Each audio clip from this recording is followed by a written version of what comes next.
Merogoh Sukma sejati. Mohon ampun, Yang Mulia. Izinkan aku melaporkan peristiwa yang terjadi di Keraton Tuban kepada Eyang Kiai. Juga perihal membelotnya Empu Bengawan Sanca yang kini menculik Dimas Ngangsar. Putri Wuwu meminta izin pamannya.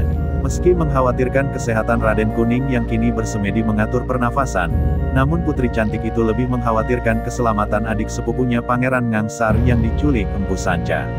Baiknya memang kita melaporkan perihal ini langsung kepada Eyang Kiai. Hanya engkau yang bisa mengganggu tapa beliau Putri Wuwu. Memang sudah seharusnya Eyang Kiai tahu peristiwa ini. Pangeran Sekar Tanjung, kalian berdua segeralah menghadap beliau. Prajurit segera siapkan kuda terbaik. Raden Balewot memberi restu. Kedua kakak beradik itu langsung membedal kudanya menuju selatan. Pesanggrahan Kawedar berada di selatan kota raja. Meskipun jaraknya tidak jauh, tetapi mengingat lokasi kediaman Eyang Kiai itu ada di pinggiran kota, maka mereka membutuhkan kuda agar dapat segera tiba di sana. Dua kuda terbaik itu segera meninggalkan halaman Keraton Tuban. Sependidih air, mereka berdua telah tiba di pesanggrahan Kawedar. Tak nampak perubahan di pesanggrahan itu. Para murid yang mengabdi kepada Eyang Kiai nampak melakukan aktivitas seperti biasa. Mereka segera menyambut kedatangan dua petinggi Keraton Tuban itu. Keduanya segera melompat turun dari pelana kuda dan memberi salam. Apa gerangan yang mengantarkan kedua pangeran dan putri Tuban ke tempat kami? Jika itu berkaitan dengan guru, mohon maaf kami tidak bisa mengantar. Beliau sudah berpesan agar tidak lagi diganggu dengan urusan dunia. Salah seorang murid Eyang Kiai menyambut kedatangan tamunya. Kami harus segera melapor kepada Eyang Kiai. Di kota raja baru saja terjadi pemberontakan. Pangeran Ngangsar dibawa lari oleh murid Eyang Kiai yang bernama Empu Sanca. Putri Wuwu menekan suaranya agar si murid mau mengantar mereka menghadap Eyang Kiai. Mohon maaf, Putri, kami tak berani mengantarkan engkau. Suara lelaki parubaya itu terdengar tegas. Pangeran Sekar Tanjung yang melihat gelagat tak baik itu wajahnya langsung berkerut. Ia khawatir Putri Wuwu yang terkenal keras kepala itu akan melabrak murid Eyang Kiai. Aku mengerti engkau hanya menjalankan perintah dari Eyang. Tetapi lihatlah plakat ini. Apakah engkau juga masih bersikeras tidak mau mengantarkan aku?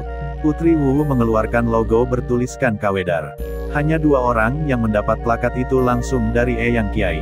Yang pertama adalah Raden Kuning dan yang kedua Putri Wuwu. Ampunkan saya, Putri. Saya tak berani lagi menolak keinginan Putri karena plakat itu juga mewakili perintah guru. Ayo kalian berdua ikuti saya. Sang murid segera melunak melihat tamunya menunjukkan plakat pemberian Eyang Kiai. Mereka masuk ke dalam pesanggrahan dan berbelak-belok mengikuti jalan setapak hingga akhirnya berhenti di sebuah rumah yang tidak seberapa besar. Rumah berbahan kayu itu dihiasi ukiran khas Tuban.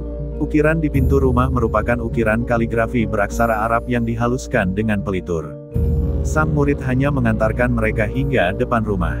Selanjutnya ia meninggalkan mereka berdua di sana. Assalamualaikum. Maafkan kelancangan kami Eyang. Aku Putri Wuwu cucumu dan turut bersamaku, Pangeran Sekar Tanjung. Kami minta izinmu agar bisa menghadap. Putri Wuwu mengucapkan salam dengan mengerahkan tenaga Kawedar. Dengan cara itu, maka pesan suaranya akan langsung didengar oleh Eyang Kiai yang telah semakin sepuh. Benar saja, tak lama kemudian terdengar suara berderit pintu yang didorong dari dalam.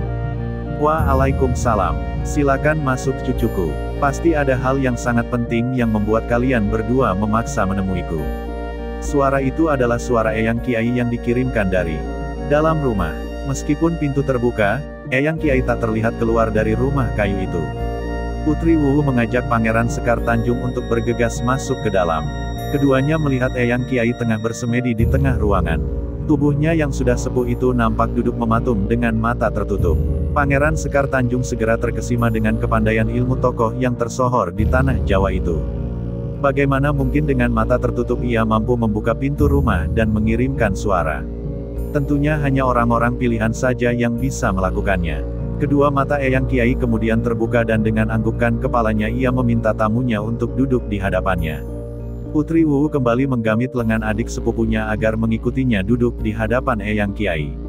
Aku harus memaksa bertemu dengan engkau Eyang. Pasalnya di kota Raja Tuban 1 minggu yang lalu telah terjadi pemberontakan.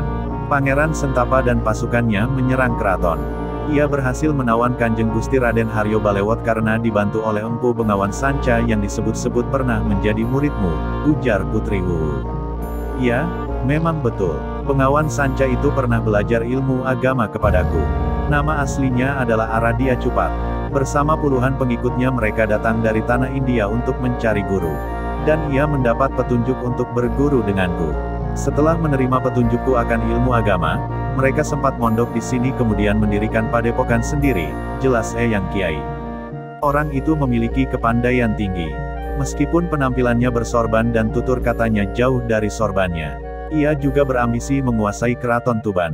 Aku pernah langsung ditawannya dan mendengar ia berkata bahwa akan mengusai Tuban dan menyerang daerah-daerah lain untuk menyebarkan ajarannya. Ia berambisi untuk menyebarkan ajarannya melalui jalan kekerasan. Eyang, apakah benar itu sudah atas restumu? Putri Wuwu bertanya. Putri Wuwu, jangan engkau lancang seperti itu terhadap Eyang Kiai. Pangeran Sekar Tanjung kaget mendengar pertanyaan saudara sepupunya.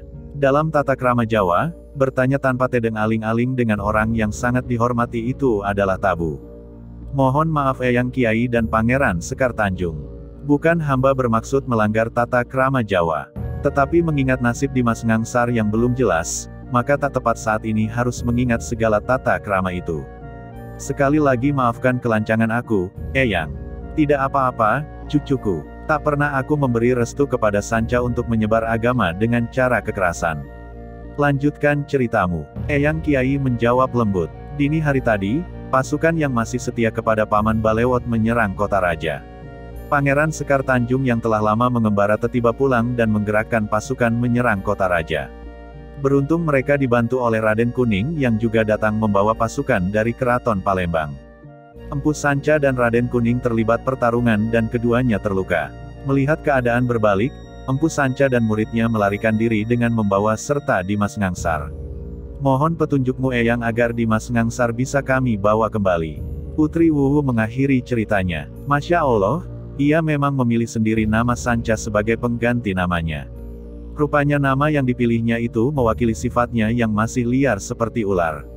Engkau tunggulah di sini. Biar aku yang mengurusnya agar melepaskan Pangeran Ngangsar. Eyang Kiai kemudian menganggukkan kepalanya. Itu adalah pertanda agar kedua tamunya meninggalkan rumahnya.